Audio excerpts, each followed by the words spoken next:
Hello, podcast listeners. You do not want to hit the fast forward on this one. Tucker and I review Sonic the Hedgehog, the movie, immediately after seeing it in theaters Valentine's Day weekend.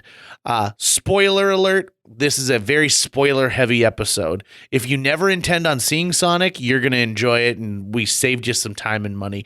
If you plan on seeing Sonic, listen to it afterwards and see if you agree with Tucker and I. But first, a quick word from our sponsor. This episode of JJ Meets World is brought to you by Natalie Deutsch of Hatch Realty. Natalie has a proven track record to get your home sold faster and for more money. She is consistently focused on her clients' needs and wants throughout the entire process and make sure that they are well taken care of. If you're looking to buy or sell, reach out to Natalie today. On average, Natalie sells a home every 3.74 days. That's at least 2 a week.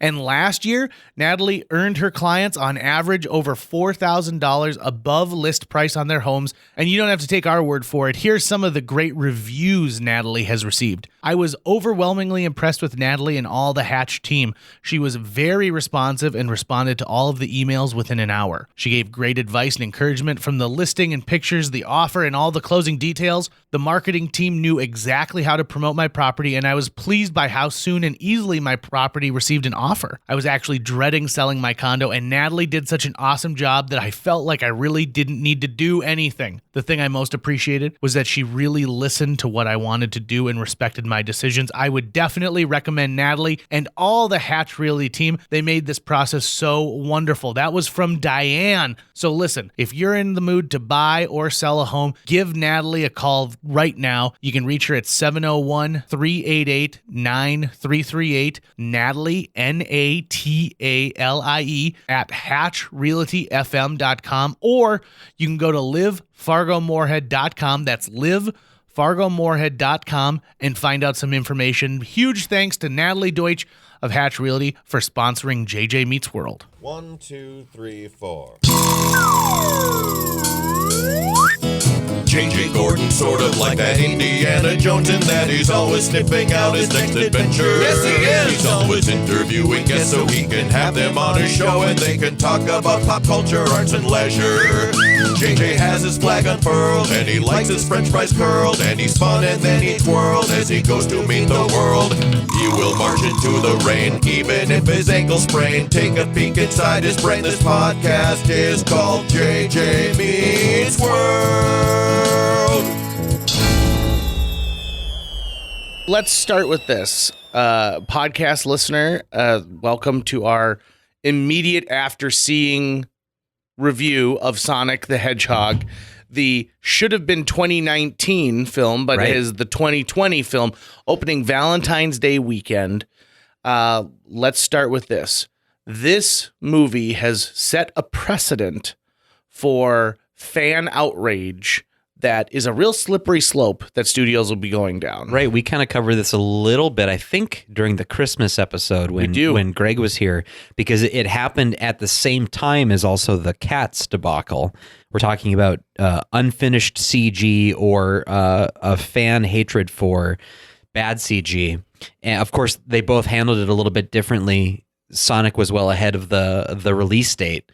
And so the outcry was so bad when they released the first trailer and everyone saw how that Sonic the Hedgehog looked, that the powers that be at Sega or whoever was just distributing the movie said, all right, let's Paramount Pictures. Paramount, thank you. Pump the brakes on this Sonic movie and let's redo it. And watching it today, that must have cost a lot of money. Yeah. Well, and I figured out how they've paid for it too. So what to me is interesting is I feel like that trailer came out in August maybe or July.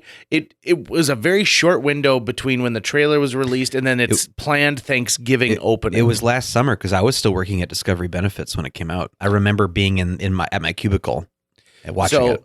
They decide immediately that they're going to scrap the look of Sonic, which is a good idea because he looked bad. It looked like a 3-year-old's interpretation of what Sonic should look like. A lot of hashtag nightmare fuel going along with that guy. He had dead, weird eyes and a set of teeth that made you feel weird, and a lot of mentions of the uncanny valley came up, and it definitely saved them. I'm sure it saved the movie from what would have happened, but You raised the point of it being a slippery slope. Right. I remember the first time I saw what the Turtles were going to look like in the Michael Bay Teenage Mutant Ninja Turtles movies. They released the costume, the Michelangelo costume, which included, it was a single screen print thing that you would wear, but it also included the sweatshirt tied around his shell. It wasn't necessarily his waist. And I remember at that point being like, oh, this movie's going to be garbage. I know already it's going to be garbage because they have no idea what these characters are and what the design should be.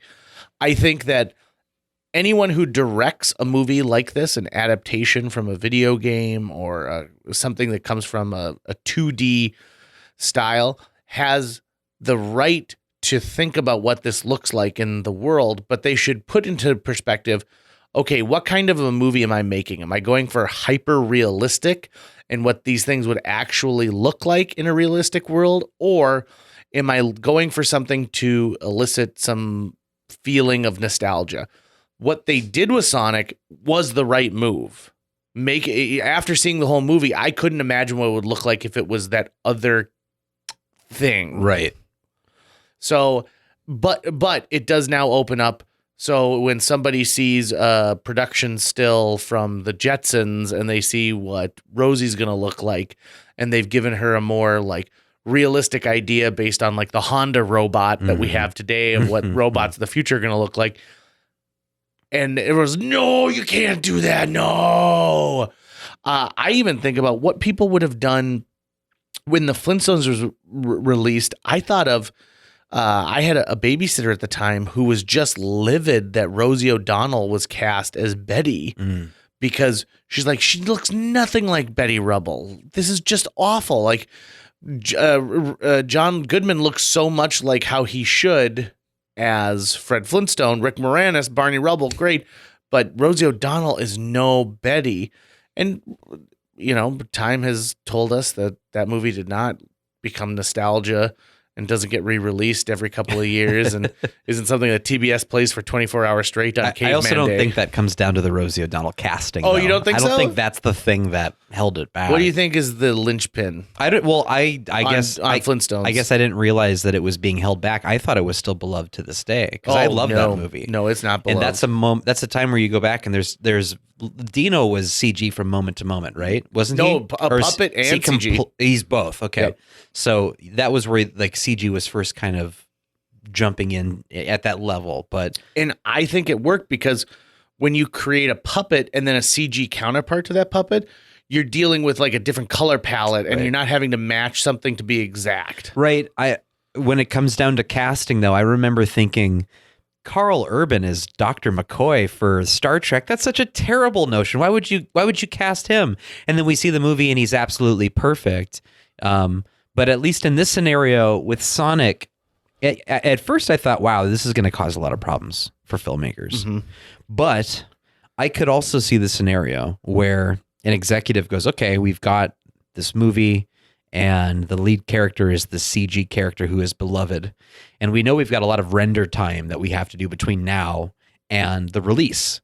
So let's release a trailer where we only render the scenes that are in the trailer and get the fan feedback. Because if it's overwhelmingly negative, then we know we got to course correct. And we can do that before we render out all these scenes and save some money that way. So I could totally see the wider world being the new test audience through trailers instead of actually bringing in test audiences. I also think this is a clear example of the group that has the rights to it, in this case Sega, not really caring about their creation as much as they should. They were not being good stewards because I can't believe Sega thought that was a good idea.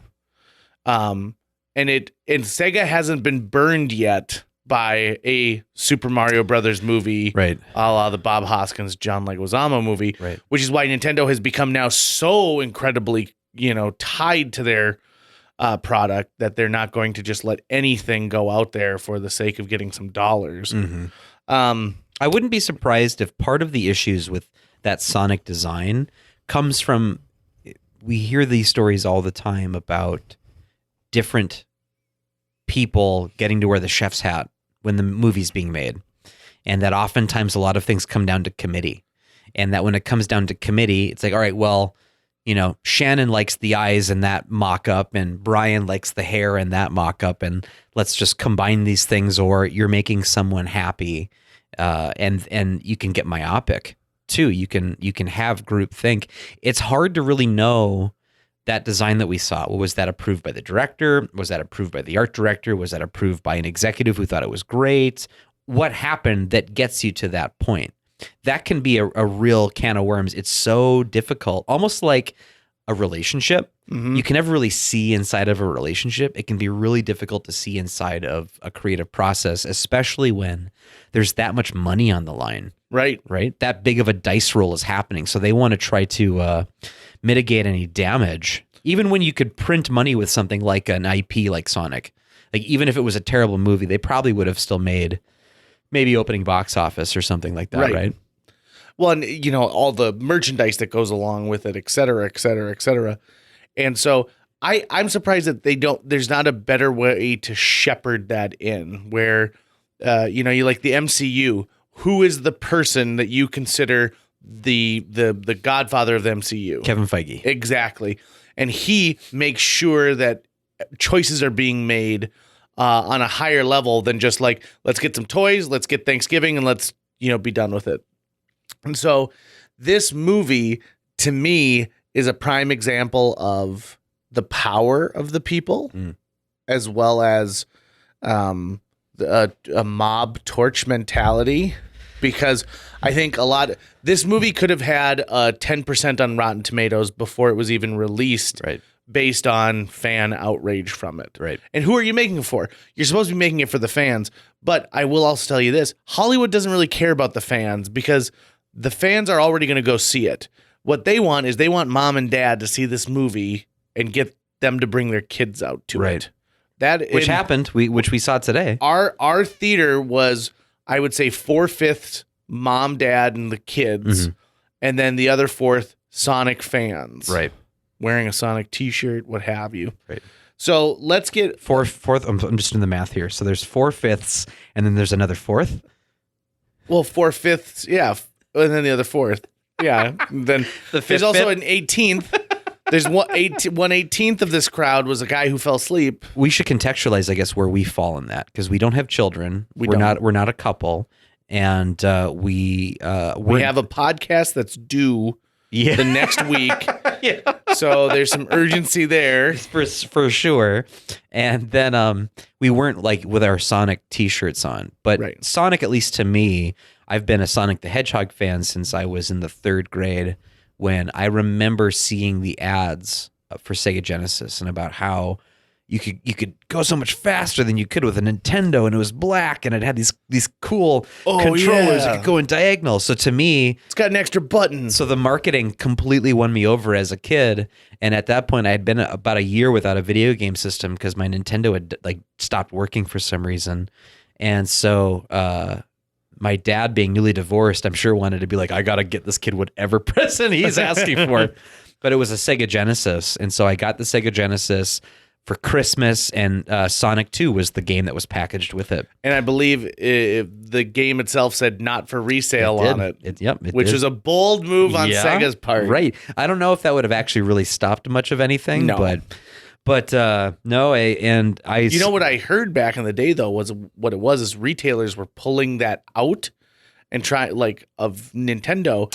They would say, sell the Super Nintendo for market price and then charge you for the game separately when it was supposed to come packaged with it. I see. That would make sense that they would do that. But yes, I mean, to this day, I have Sonic 2 memorized. I could just play it in my sleep now. And when I go home tonight, I'm firing up my Sega Genesis and putting in Sonic 2, and I'm gonna do a run through. Let me ask you a question.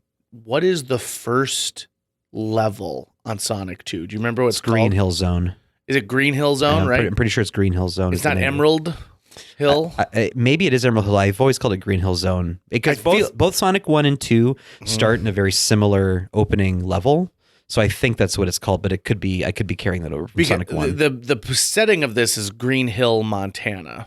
So of the movie. And so it's like, it makes sense as Green Hill, but I was like, Maybe I swear to God, it's Emerald Hill. Maybe it is Emerald Hill then, because the emeralds don't really, like, they really become a really big thing in Sonic 2. They're in Sonic 1, but Sonic 2 is where you can go like supersonic if you get all the Chaos Emeralds, and then when you fight Robotnik at the end. I just thought it was silly that, why not just call it Emerald Hill? But let's get into the movie itself. Yeah.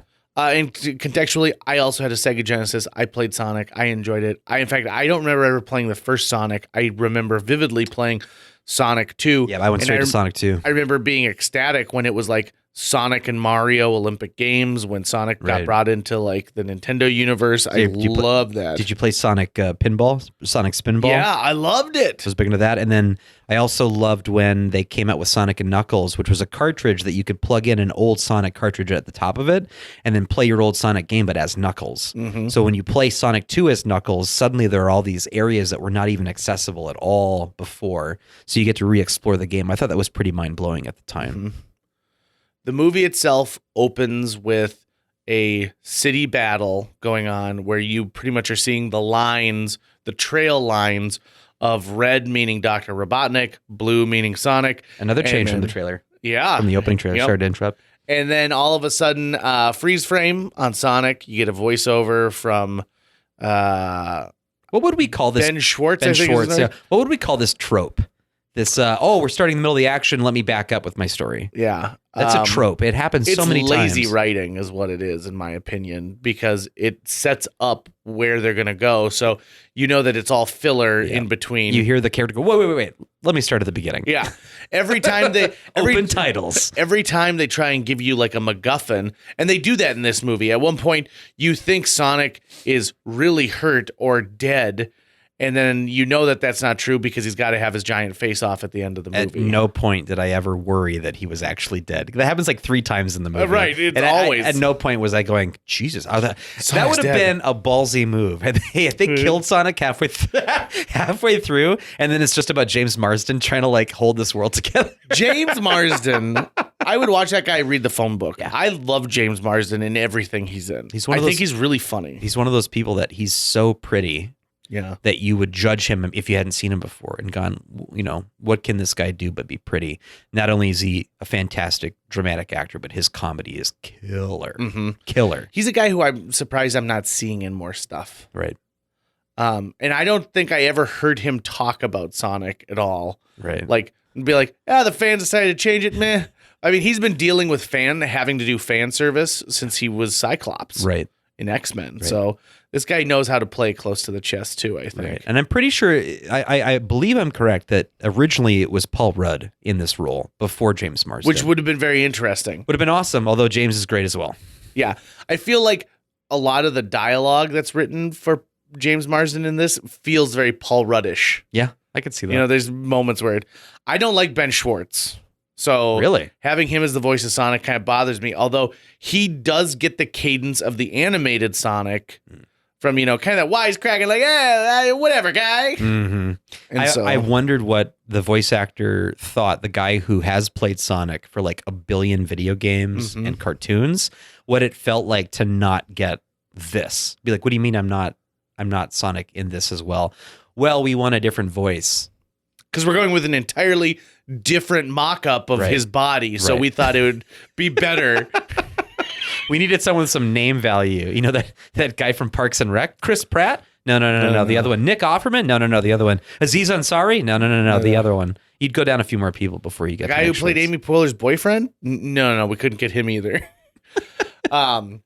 So this movie itself, it is apparent in the first 10 minutes of this movie through dialogue that probably was reshot because most of the time it's a single character or another. And I noticed most of it took place within the setting of the house. Yeah. That they paid for the redesign of Sonic, because we're talking about a lot of man hours, a lot of computing hours. You push the release, so now all of your posters are, out of whack. Yep. All of your marketing that you did. A lot of just reanimating, because you can't just the scale of both figures are so different. It's not just a wireframe that you can just plop it on and that's it. I mean, I'm sure they would have been able to build off of a lot of the work they did before, but this would have taken a lot of time. And someone greenlit a massive check to make that happen. But they obviously wanted to kind of, take the sting out of that massive check. And so thanks to the fine people at Olive Garden who get so many shout outs in this movie, you're going to be shocked. Including our last Friday episode of JJ Meets World. Yeah. My God. Mellow Yellow. Yep. I saw not only cans of Mellow Yellow, but they specifically mention Mellow Yellow when they don't order him a soda. They order him a Mellow Yellow. Is that Coke? Coca-Cola? Coca-Cola product, yep. And then Optical Illusion. You missed this. You were going to the bathroom one of the 3 times you went to the bathroom during the movie. I had to pee so bad during this movie. Dr. Robotnik breaks his glasses inside of the house, and he goes, "Call Optical Illusion. They have the frames that I like. They'll know what they want. They'll know what I want." I did notice he drove up to the army scene in a Freightliner. Yep. Like a big logo. So Freightliner right on the front. And a Toyota Tacoma truck that was clearly visible.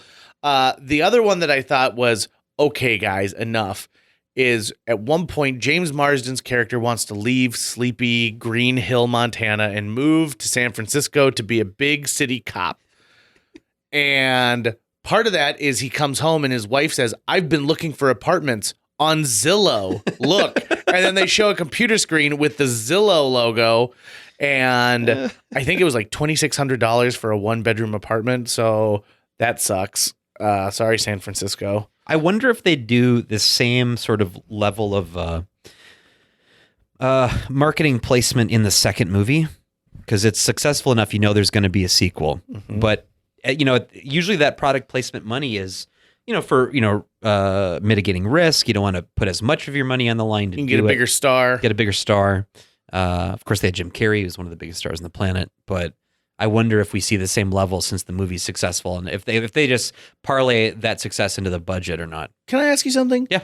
Do you think he's one of the biggest stars on the planet still? Do you think he has a box office bankability in 2019 when this is supposed to be released as he would have, let's say, in 1999, 2005? No, not the same, but they're not mutually exclusive either. I mean, yes, he's not the marquee, as big of a marquee as he's still A-list. He'll probably never not be A-list because of what he's done and the impact he's had. He could not do a movie for like another 10 years and probably still be considered A-list, but he wouldn't have the same kind of draw. I got to say though, I was this movie made me flash back to a lot of different things, and his performance in this made me flash back a lot to Ace Ventura. And it's just Jim Carrey mannerisms, so you see it in everything he's in. But for some reason, there were moments in this where I went straight back to Ace Ventura. I think a good director working with Jim Carrey just lets the camera roll. Yeah. And you just let him do his own thing.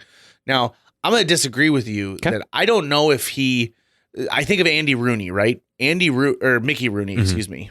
But Andy Rooney is also awesome. Rest in peace. Mickey Rooney was one of the largest stars on the planet in his era, and it continued for several decades. But by the time the 1970s, 1980s hit, he no longer was a bankable star, and studios stopped giving a hoot about him. And then all of a sudden, because he's not making movies, he's not getting Oscar invites. Right. And there's like a really sad interview with him at one point where he talks about being the biggest star in the world and not being able to get onto the Universal lot. Right. They're like, "Sorry, Mickey, you're not welcome here." And I'm not saying that that's happening to Jim Carrey, but I think that Jim Carrey taking this role was one of two things. Number one, dump truck full of money, which is most likely what it is. That's part of it, no question. And number two is I need to do something to keep people, to let people know who I am. And if it's me and a digital hedgehog, and I get to be, essentially the laugh, the big laugh part of this, because they wrote him as a villain you're supposed to laugh at. Right. I think that was, probably a little bit of pressure. He did the show Kidding on Showtime, which has not gotten huge accolades and big reviews. Even though season 2 is coming out, though, I think, isn't it? Sure. Right. Yeah, on Showtime. Right? No one's signing up for Showtime to see season 2 of Kidding. Right. And how long does it last after season 2? I feel like it's been a year and a half, maybe 2 years since it. Mm-hmm. So I think Jim Carrey is perfect in this role. Mm-hmm. I think he nails what this character is supposed to be. And it's a good thing that they had him. I just wonder how many names were on that list. Who do you think was on there? I think Steve Carell was probably on there. I think Jack Black was on that list. I could see it had a very Jack Blackish feel to me. I could see that. I feel like The Rock is probably on every list everywhere right now and then just gets taken off. But like, we should just put him on there first. I don't so it's weird because everyone freaks out because Sonic doesn't look like what Sonic was in the video game. Mm-hmm. Well, this isn't what Dr. Robotnik looked like in the video game either. Right. I see him as a very barrel-chested guy with, long legs. And I don't think it's as much about, in my opinion, it's the fan outcry was not as much about that's not how he looks in the video game. It's what we're seeing is really scary looking. It's bad. Like, we'll take a reinterpretation. We have to. It's always going to be on some level. Even the one that we see now is a reinterpretation. He's just very similar. I just didn't read it as, oh, he needs to be exactly like what we're used to. I think we saw something that was nightmare fuel and we thought, what are we looking at right now? And then the only real course correction that was available was to go make him look almost exactly like everything else. At least we'll know they like that. But no, I see what you mean. I also think that Robotnik, we without, I mean, it is a spoiler, but we get to what he looks like towards the end. The only difference is that he doesn't look like an actual egg, which is where he got the original name Eggman from. When Sega's, or before Sega had Sonic the Hedgehog, who was there? Was it Kid Icarus? They had a different flagship character who just wasn't very popular, and they wanted to compete with Nintendo's Mario. And so a bunch of their designers drew a bunch of different characters, and the guy who drew Sonic also drew a guy named Eggman, who was just shaped like an egg and had the mustache, and they just called him Eggman because he was shaped in that way. How he later got the name Robotnik, I'm not sure. He's always had kind of both names, which gets thrown out by Sonic in this movie. So yeah, I guess the one thing was they couldn't find an actor who looked like an egg. And they exist. They definitely do. I think of like the guy who played Kevin in The Office is very egg shaped. For sure. With a big bushy mustache on there. For sure. But I'm sure too, when they're going, we got to get this financed on some level. You can still put Jim Carrey in a movie and get it financed based off that. I also would like to tell folks, if you are 10 minutes late to this movie, if you're 5 minutes late to this movie, you needn't bother, because they shove the fastest exposition I have seen in a movie. Gotta go fast. Ever into the beginning of this. And I'm honest to God serious. Like, if the previews are gone, you're already waiting in line for snacks, don't worry, nothing ever happens at the very beginning. You're going to be completely lost as to what Sonic's backstory is.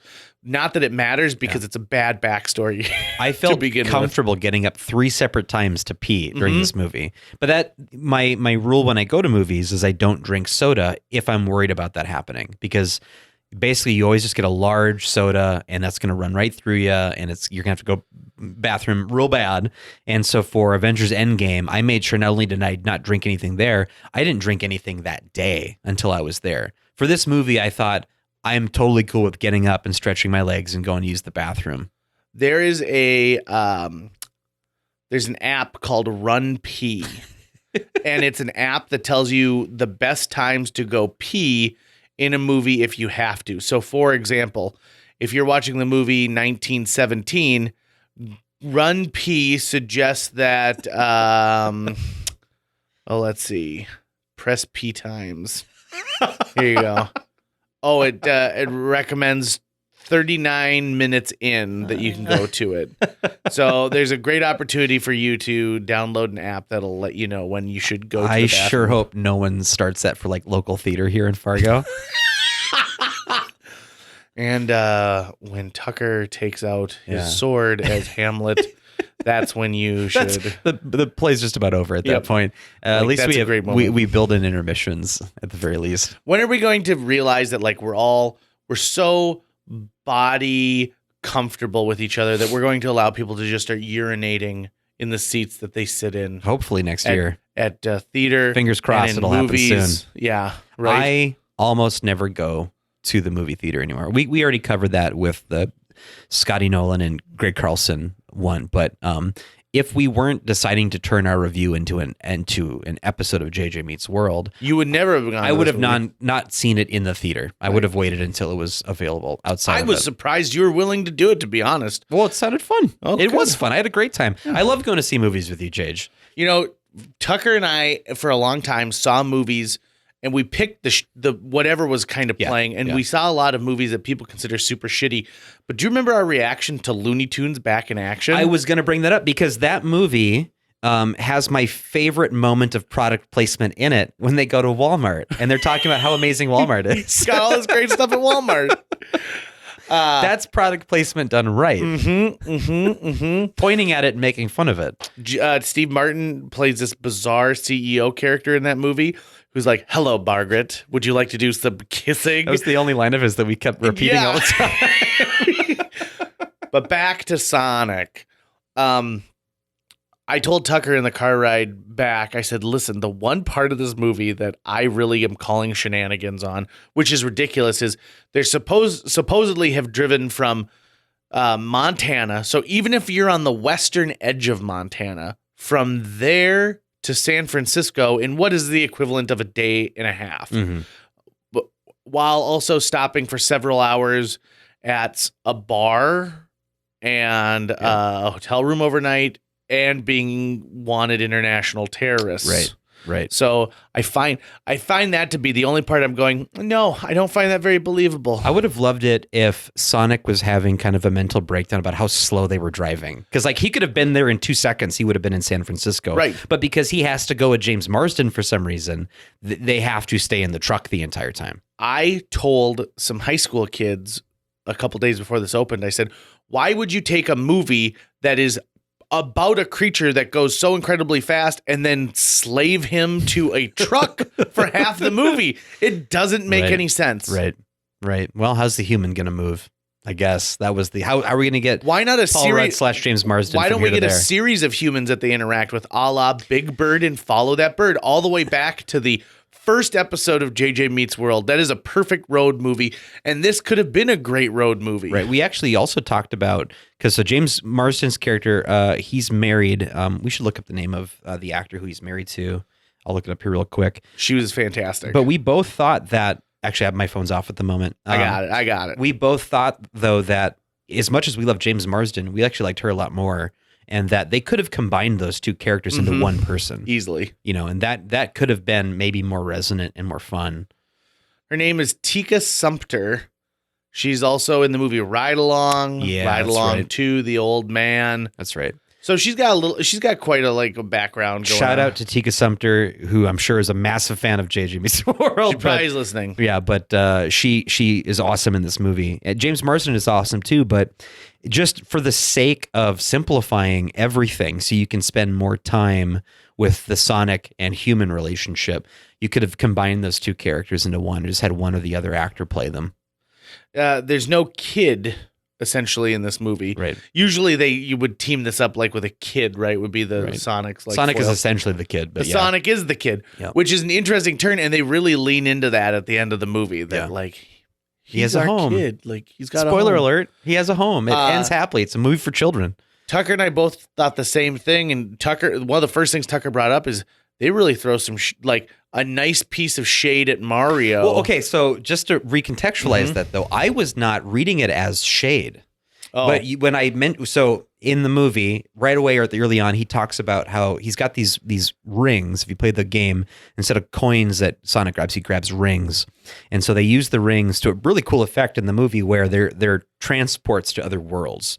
And whenever he gets found on a planet that he's hiding on, he has to go to another planet somewhere and use this ring to transport him. And the next place he knows he's going to go is essentially the Mushroom Kingdom. He refers to it as a mushroom planet. There's just mushrooms everywhere. And immediately I thought, and I'm sure most people, certainly our age in the theater, thought they're referencing Mario, who was the main competitor to Sonic forever. And but I didn't take it as shade. I took it as just more of like a tip of the hat or like an in joke, maybe an homage, but not necessarily like they were taking a dump on Mario. But you read it as different. I did, because he goes, "Oh, the mushroom planet." I hate mushrooms. And like he talks about how dumpy it is, and then and like it's a punishment. Like he has to leave Earth, which is so great and awesome, and go to ugly mushroom planet.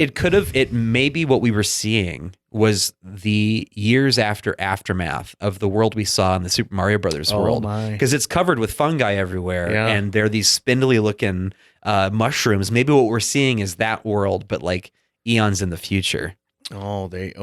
See, you're thinking. You're thinking. Always thinking. Hopefully we don't end up the same way as the fungi kingdom did. Not to throw our timeline off here a little bit, but I also think that we should talk briefly about the opening graphic to the movie in a very Marvel Comics style now, which we're seeing a lot of people look at for if a company has a lot of IP that they own, like Sega has all these video games, you get the sense that they might be building a shared universe at some point, because the opening graphic is a bunch of their video games playing next to each other on the screen, and then it melds into the Sega logo, and you get a new rendition of the Sega that you'd have at the beginning of Sonic 2. I loved it. It was just great. Too.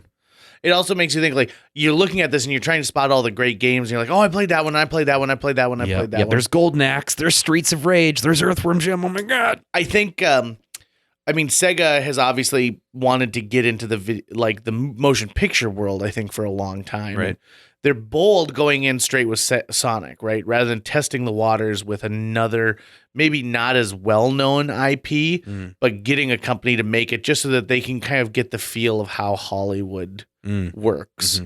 And I kind of feel like the scandal with Sonic was their education. They went to a really intense university study of what it takes to make a movie. Do you think like Tom Hooper was like, God, I wish we'd released our trailer like 6 months ago? I definitely think he did.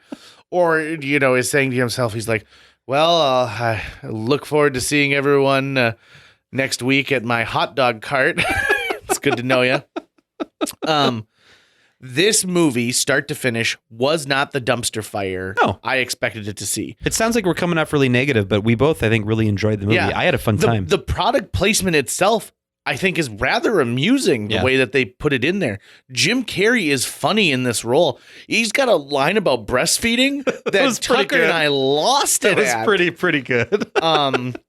The effects work was fine for what it was. It's exactly what I expected. I really liked seeing the individual quills that are sticking out of Sonic. Mm-hmm. That when you look at the regular 2D cartoon of him or the video game, he's just got these big spikes on his head that sort of represent all the quills, and he still has that shape. But then inside of the hair, you see definite quills that will become full of blue electricity, and it actually has a pretty cool effect at the very end of it.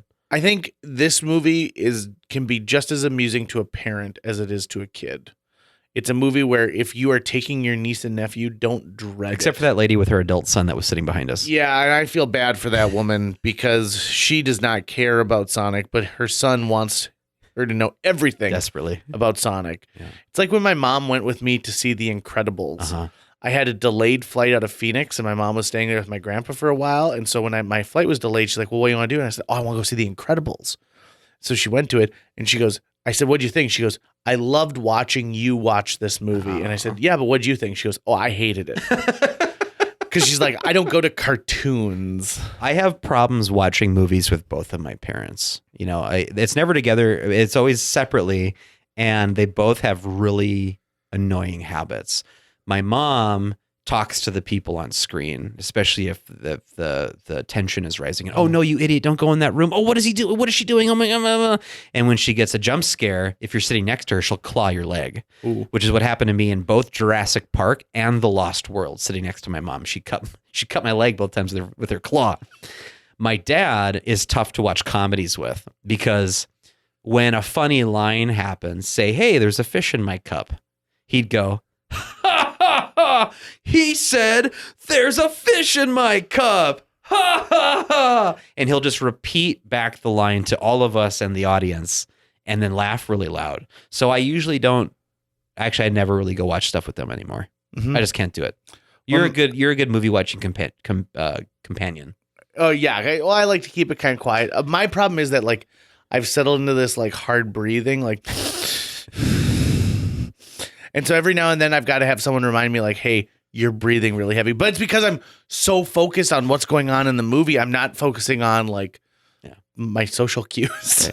So we made it as far as, Sonic is living in this, he's hiding out in this small town. He's been on Earth for a while. Yeah. He's grown up a little bit on planet Earth. You see that he's been on other planets where he's had to leave. So, and I assume it's because he's being tracked by Knuckles, who we kind of get we see. I don't know how to pronounce it. Echidna, Echidna, I believe is it's an actual animal that Knuckles is.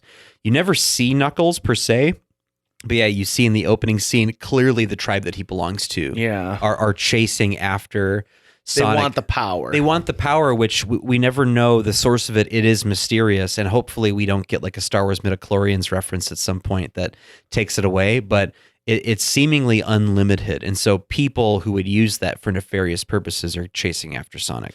But they're always different people every place he goes. It's not until he gets to Earth that he meets Robotnik. We also get a really weird line at the very beginning that stuck with me this whole time, being like, I don't know what you're going for here, but this caregiver owl that is taking care of Sonic and knows about his power. What's her name? Longclaw? Longclaw. Okay. Who like I said, if you miss the first 5 minutes, you're screwed. And when we have to specify too that JJ and I's knowledge of Sonic the Hedgehog kind of ends with Sonic and Knuckles, the cartridge game. Right. And in fact, Longclaw they make to look like a real owl, like it has real owl figure. So they they scrap the Sonic design, but they never go back to look at the Longclaw. So they're like, it's a cartoonish figure, and then next to this thing that's supposed to look like real life proportions.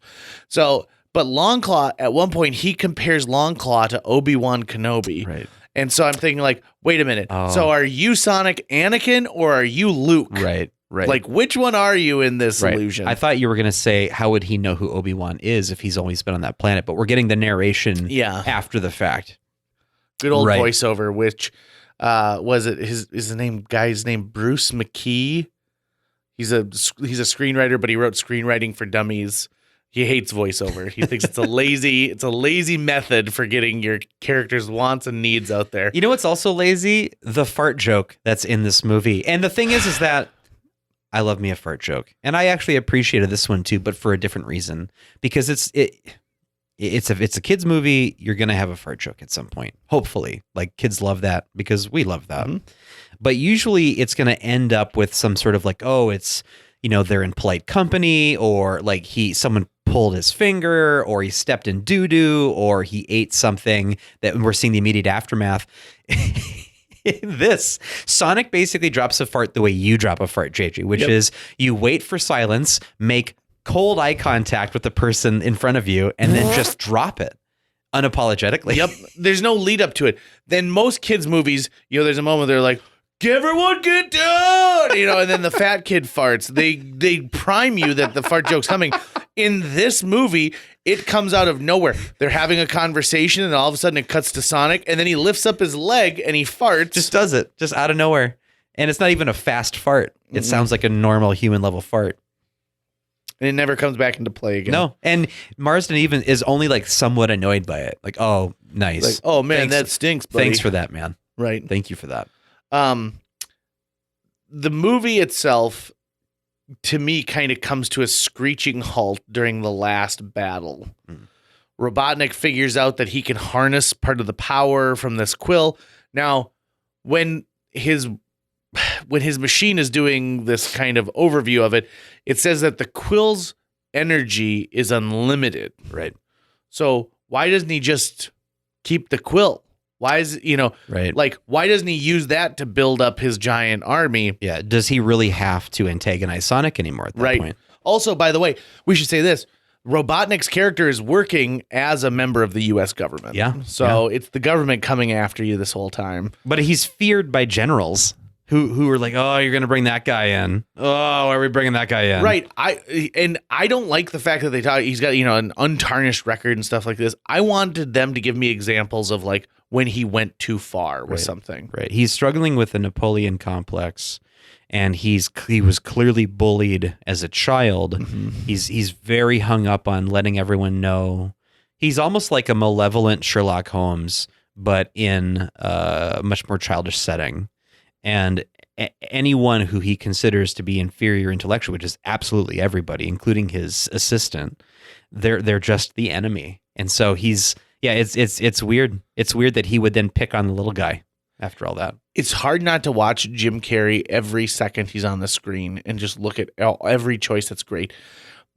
There's a moment where he walks up to the house, but he walks up with this weird, swing arm swagger. That's where I saw the Ace Ventura. He does an Ace Ventura walk right there. And I thought that's literally the Ace Ventura walk for sure. And so to me, it's hard not to get sucked in by what Jim Carrey's doing. And his character is one note, but that note is boom, boom every single time. In fact, at one point, he has a playlist about being evil, and he listens to his song about making him more evil as he goes along. The breakers in his evil lab say evil lab next to them. So there's a side character they give him, sort of his man Friday, and I feel too bad because that character never really gets what they deserve. Right. There's a great moment where he goes, "Press yourself up against the wall," and then he swings in as if he's pressing this guy against the wall himself, and I found it to be pretty fun. Correct me if I'm wrong. In Sonic 2, isn't Dr. Robotnik capturing like a bunch of forest creatures? Yeah, so at the end of every level, there's like an egg with a button on top, and you open it, and then forest creatures come running out, and then also every robot that you destroy, once you destroy it, a little forest creature runs away. So he's imprisoning all these creatures in robots. I don't know if that was a regular aspect to the Sonic mythos, but yeah, that's what he was doing then. There was a moment in this movie where I thought, well, they're going to lose the entire audience right here. That's too bad. It's done. And it's a scene with a turtle where a turtle's crossing the road and a truck is coming, and it's too close to feel comfortable. Like I gasped. I pulled in my breath and I felt it. That's the only moment that I was worried about the fate of someone on screen in that movie, because I thought, is this the moment where they show us how evil Robotnik is? Is that why this is happening? But it ends up being Sonic's first hero moment where you see that he's a really good guy.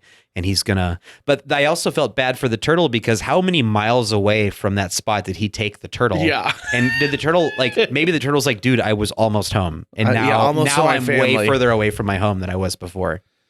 The movie sets itself up for an immediate sequel. Not only do we see that Dr. Robotnik is working on it, and it's funny because he's got that line like, "I'll be home by Christmas," which would have made a lot more sense if this was a Thanksgiving release.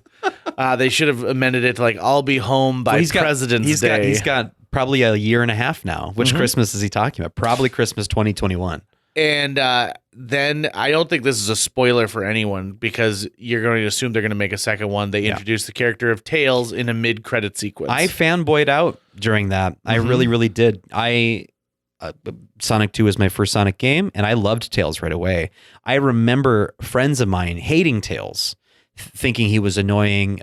You could play as him if you wanted, but rarely. You would usually just play as Sonic, and then Tails essentially just follows you around, and from time to time will be an additional hit against a villain, but he doesn't have a ton of functionality. He's got a little tracker, and he goes, "Oh, I hope he's still here." Here's my idea for the second one. You find out the world that Sonic comes from, where everyone's got this speed capability on it, and he wants to bring Sonic back to that world. He was hidden because he's got this supersonic ability, and Sonic now has to choose whether he wants to go back to his home world or stay with his friends here on Earth. I wonder what Tails would have looked like had the fan reaction not happened. To know that exact same thing. You got to think he looked very similar in style, if they had gotten as far as rendering that character yet. Some people don't know this, but Chris Farley recorded almost all the dialogue for Shrek before he died. No way. He was the voice of Shrek. Really? And when he passed, they were still working on it at the time, but I assumed that when they put out the DVD of Shrek that they would include like some of the pieces of this, and they didn't, which is a shame. But you can go on YouTube and you can see like the pencil like animatics that they had done with him, and the character looked a little bit different. And he doesn't use a Scottish accent. It's Chris Farley's voice. And what difference that movie would have been if Chris Farley had voiced the character of Shrek. And it reminds me of this, where I want to see, I almost want to watch the other Sonic movie. I want to see what it looked like with that other rendering in there. Like, what does it look like when that Sonic charges up? So do you think then, we were talking about this in the car ride, that I had said that there's got to be some Mario movie on its way, and you had mentioned that there's been one in the works that's been animated for a long time. But is that something that is currently in production, or is happening, or is that more rumor mill? No, if they did it again, it's happening, and I'm pretty sure that it's DreamWorks that's going to be doing it. Nintendo's next big play as far as expanding themselves is they're opening these Super Mario lands at Universal theme park properties. Right. And that will be a huge step for them because they're finally licensing out their characters. I remember when Wreck-It Ralph came out and it was a big deal that, is Mario going to be a part of this? I don't know. And I don't think Mario is a part of the first one. Sonic is a part of the first Wreck-It Ralph. I think Mario is in the second as just like go over here and then maybe part of, the internet. If you had to cast Mario and Luigi as actual actors, not as CG characters, but as actual actors, who would you put in there?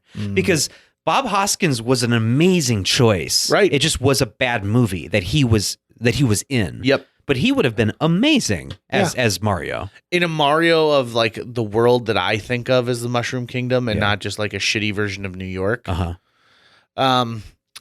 Wow. Okay, so if I'm going to cast Mario today, you got to have somebody who can because Mario is going to play your straight man. I think that's part of this thing is Mario is this guy who's thrust into this situation and he's your hero, but he's also your straight man. And it's through his eyes you're going to see the chaos of the Mushroom Kingdom, right? Right. And you get to be the hero as Mario. And so maybe you want to take somebody. And we're talking about live action, right? Live action. So if you had to actually like cast a live action actor, not a voice actor, that's going to be animated. So, you think of like, well, do you want someone short? You want someone kind of like stumpy who's going to pound around? I mean, I don't think that Jack Black would be a horrible choice. I think that you got to tone Jack Black down. It's a different role that he's going to play. Right. Gosh, who's stumpy these days? So I would do Paul Giamatti. Oh, great for choice. Mario. Great choice. I think Paul Giamatti would be a killer as Mario for sure. And then you make Luigi a younger brother. So you can go with a somewhat younger actor, but it doesn't have to be Luigi. Who's your scaredy cat? That's what I'm trying to think. Who would play well against Giamatti? Who would be good at that? It's just a little taller. Right. There's got to be somebody great. I'm sure there's. I mean, in all honesty, Jim Carrey would be an amazing Luigi. He absolutely would. He would be an amazing Luigi. And how amazing would it be to see him play second fiddle to someone else? Oh, without a doubt. In a movie like that, would be pretty killer. Oh, yeah, he'd be great. I don't know why, but I keep thinking about Joel McHale as Luigi, but we've never really seen him in that secondary position like that. I don't know why I keep thinking of Ryan Stiles, but he's not like a big name at this. He's just a tall, lanky guy. He's a tall guy. Just looking for a tall guy. Oh man, I'm blanking on his name, but Diedrich Bader as Luigi. Great casting. Diedrich Bader as Luigi. Idea. That would be fun. Diedrich Bader might be older than Paul Giamatti. That's fine. Whatever. So then Mario's the younger brother. Yeah, whatever. There you go. Whatever. Not a big deal. And then you get to cast your Princess Peach, and then I think you do Bowser as a CG, giant lizard man, but you get the right voice behind it, and you're good to go. Right. For sure. Yeah, and I think you have the Koopa Kids as a part of it too. Yeah. Yeah, because each of them are fun. Yeah, and they're named after most of them are named after musicians. Iggy and Lemmy. Is it not Beethoven? Ludwig. Ludwig. Yeah. I think there's one character that he only gets the name because the guy was like, "Yeah, that looks like someone that would have this name." Right. There's Baby Bowser, and then it's Bowsette, isn't it? Isn't that his daughter's name? Well, there's Wendy Okupa. Oh, one of the Bowser kids. But I'm sure there are more Bowsers out there too that I'm just not aware of because knowledge of Mario mostly ends with Super Mario. So Mostly. we've added another video game adaptation to the silver screen. Can you think of any video game adaptation that you think nailed it, got it right? Because we're not counting The Wizard. Not counting The Wizard. Just how we wouldn't count King of Kong, Right. because like a movie about video games, that's my favorite. To me, this is another example of like I won't see this movie again until I am at somebody's house, Right, where their babysitting or kids something, watching it. Yeah. I don't think that we have cracked the nut on adapting a video game into a movie that really captures my imagination and my I'm trying to think of what would be another movie that was a video game that got... I mean, there's a bunch of really bad Uwe Boll movies that are all based off of video games, which clearly don't make the list for what we want. Is this the first, like, this... I know as soon as we stop recording, I'm going to go, no, there are other options, but is this the first, like, truly successful beginning of a video game movie franchise, or am I just forgetting about something? Oh, no. The Street Fighter game movie that came out, that spawned several sequels. Did it? I think they're on Mortal Kombat like 9 as far as movies. And when that movie first came out, that was super successful. I don't remember them doing a sequel to Street Fighter. Nothing that went to the theater. Not into the theater, but I think it got a straight to video sequel. But the Street Fighter movie, I know people who just go gaga for that. And Raul Julia gave a stellar performance. He loved playing M. Bison. Right. Bison. Huh. Yeah, I'm not sure what I would count. I mean, the Street Fighter Mortal Kombat did well in their time, but I think you release the exact same movie now, and it doesn't work necessarily. You really have to start from scratch. But yeah, I guess that would be probably the best example. I think they tried more in the early 90s than they have more recently. You know, Assassin's Creed, that didn't take off. Prince of Persia, that didn't take off. Right. Now, it's not that these movies were utter and total flops. They still made like a bunch of money, but they didn't get to where it really needed to be. Right. As far as, you know, a successful franchise. I guess it creates a false sense that, wow, it must be really hard to adapt a video game. And I don't think it is. I think it's just that we just haven't really seen super successful teams do it. It's really just about the people involved, right? I mean, anything can work as long as the right people are working on it. Mm-hmm. So it's hard to go, well, superhero movies do or don't work. What's the zombie game with Resident Mila Evil? Jovovich? Yeah, that was that franchise is a powerhouse. That's right. There you go. Which I don't know why, because even the first movie was total garbage. Mm-hmm. So I think people have tried. The problem is that every single person sits down and the way they pen that script is, okay, so this gets sucked out of a TV into our world, and they work on that. So I just don't think that it hits on all the cylinders. I'm waiting for a really good video game adaptation that doesn't just make me want to go play the video game. I remember back in the day there being rumors of a Mega Man movie starring Elijah Wood, pre Lord of the Rings, I believe, and that would have been kind of cool. But you got to assume too that a lot of these characters, these video game characters we grew up with, kids are now rediscovering them because they're in combo games like Smash Brothers. So a lot of kids didn't play Mega Man growing up, but they know who Mega Man is. And I'm sure that must be the truth with Sonic, although I know new Sonic games come out. But I mean, most of the kids that were in that theater were under the age of 6. Oh, they were. Yeah, they're not playing these games. But they knew Sonic, and they'd cheer every time he'd come on screen. And boy, did they love running around that theater. Yeah, Tucker told a great story about a kid who just pretty much got away from his mom and bolted. Yeah. And that's going to be the problem, right? All these kids are like, I want to go fast. Right. When we were kids and we came out of Ninja Turtles, we were doing karate chops and shit. When I see a Fast and the Furious movie, I'm a bad driver afterwards because I want to be like, throw the nitrous on. It's a good thing they didn't show The Irishman in theaters because people would have just been committing assassinations left and right. Left and up and down. As they left. I think this had better CG than The Irishman. I think it truly did. the Sonic in the original trailer I prefer to the CG I saw in The Irishman. As we wrap this up, I want to reiterate, this is not as bad as I thought it was going to be. I thought this movie was going to be so bad that I was going to be rolling my eyes. They also keep it to a tight 90 minutes. Yeah, which is this didn't need to be a single minute longer. It's great how they did that. And I think theater owners are going to like that because you can now show this probably one more time per day. Yeah. The theater we were in, this is opening weekend, it was pretty much sold out. Yep. We caught a matinee. In fact, we couldn't go to the first showing that I wanted to see because it was sold out. I wonder what the nighttime showings are going to be like if most of the kids have seen it during the day. Maybe that's where the fanboys are going to go. Right. We also have to remind ourselves, too, that box office is one thing, but that's just the beginning of the money making for things like this. Because VOD, after it, merchandising, all the toys that are specifically tied into the movie that I'm sure they're selling, everything else that they do, the tie-in comic books, T-shirts.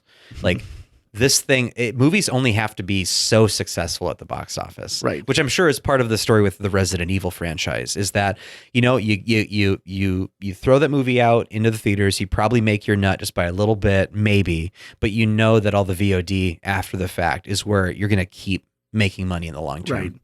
I also think this will spark nostalgia for the old Sonic cartoon. And it'll get people playing, there'll be the one arcade up, the one up people will do a Sonic cabinet that you can buy as part of it. What's a video game movie that hasn't been made yet that you would love to see made? Oh, I think The Legend of Zelda. In fact, I think the misstep here is when the world was hot on Lord of the Rings, sure, they could have adapted Legend of Zelda and done some great stuff with that. And what's nice about that is you can actually portray Link as a kid. I think if I'm going to start with a movie, it's going to be Ocarina of Time because you go back and forth between this kid and like the adult. Then it's A Link to the Past after that. Breath of the Wind has been an amazing game. I think that is the one that's going to be the one that really kicks it. Problem is that you're going to need to have someone signed to like a 12-picture contract. Right. But also if you're an actor and you haven't had a career yet, you're pretty willing to do that. Right. You absolutely are. For sure. Like I'll swing a sword for you. Yeah, not a problem. For a couple $1 million, not a problem. I wouldn't be surprised if we get a Link movie, a Zelda movie that comes out around the time that like the next game in the franchise is coming out. So that they're the synergy. And that's what I think is the key to some of these is, I loved the Red Dead Redemption games. And if you had time, like Westworld, when I watched that, made me just want to play Red Dead Redemption. Right. If you gave me a Red Dead Redemption movie, I would immediately go out and buy another copy of the game to play on whatever system I'm working with at that point. I would love an Earthworm Jim movie. Yeah. I would love an Earthworm Jim. I never played through the game very far, but I remember the ads for it because Sega was really leaning into the feeling that they were the edgy console, that they were a little more adult focused, not as kid focused, even though it was still for kids. And in their marketing that they would put out, in the commercials they put out, they'd be really edgy and weird and kind of do weird stuff. And for Earthworm Jim, it's an old grandma sitting in her rocking chair, and as she's talking about all these things that you can do in the game, she starts to eat earthworms, and at one point she's got a ton of earthworms pouring out of her mouth.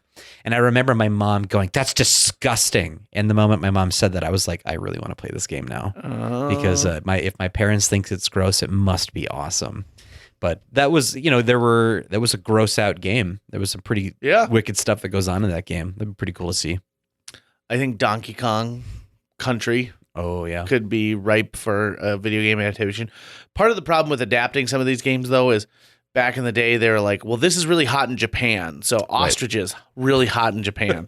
So how are we going to get ostriches to be a part of this thing? Right. And so there are those little things that you kind of have to go through and figure out. But all in all, this review of Sonic, Tucker and I went to it the day after it opened, and we've broken it down for you here. I'm surprised that we're not sipping mellow yellow, like Sonic Blue mellow yellow. That's mellow yellow with like a blueberry flavoring to it. I would have turned it down anyways because I've got a tummy ache right now because I hadn't eaten anything yet except some coffee. And we go there, and then I buy the pretzel bites, which halfway through I realize, what am I doing? This isn't food. My body is telling me right now it's not food. So all I've had were like really gross pretzel bites and a lot of Pepsi. So I got a tummy ache right now. I'm gonna need to go home, get some Pepto, and just maybe think about the decisions I've made for a bit. Here's a pro tip for you. If you're gonna go, it's pump cheese that they're giving it to you. Yeah, cheese out of a pump. I say fill up the little reservoir, but also give a quick pump over the top of these things. That cheese is fairly flavorless too. Yep. It's basically like tangy butter. Yep. That's what it really is. Tangy margarine, not butter. I margarine. ate my entire large tub of popcorn and I drank my entire large soda. I did not keep the cup though. I used to keep all the collectible cups. Yeah. But I've got so many now and I'm like, I didn't care about Hobbs and Shaw. Why do I keep the cup for it? Do you still keep movie tickets? I do. So, but they're basic receipts, right? They're not necessarily stubs anymore. It's too bad. That's too bad. They're not as cool. But my collection goes all the way back to an Aladdin Mighty Ducks double feature back in, what was that, 1992? I wonder if there's any way to like figure out how much money you think you've spent on movies like over the year just by looking at as those. We said with Greg and Scotty, I was contacted by Marcus Theaters saying that I am the number one customer at West Acre Cinema. So I get a VIP experience one night. They're gonna provide the snacks and the tickets, and I just get to go and enjoy. By the way, anyone out there who's listening, if you know Greg Marcus, is that his name? Greg Marcus. We want to meet that guy. We want to get him on the podcast because Greg loves movies. He loves movies. And if anyone out there knows Greg Marcus, please tell him to tune into JJ Meets World. And please, for the love of God, stop checking your dang cell phones during movies. There's nothing that isn't that important. You are paying to go into a dark place to check your phone. That is what you are doing. And it is so incredibly distracting. And I don't care if the sound is down. It grabs my attention. Stop doing that. I will call an usher on you. I swear to God. All right. I think that's done. A huge thanks to Natalie Deutsch of Hatch Realty for sponsoring this podcast.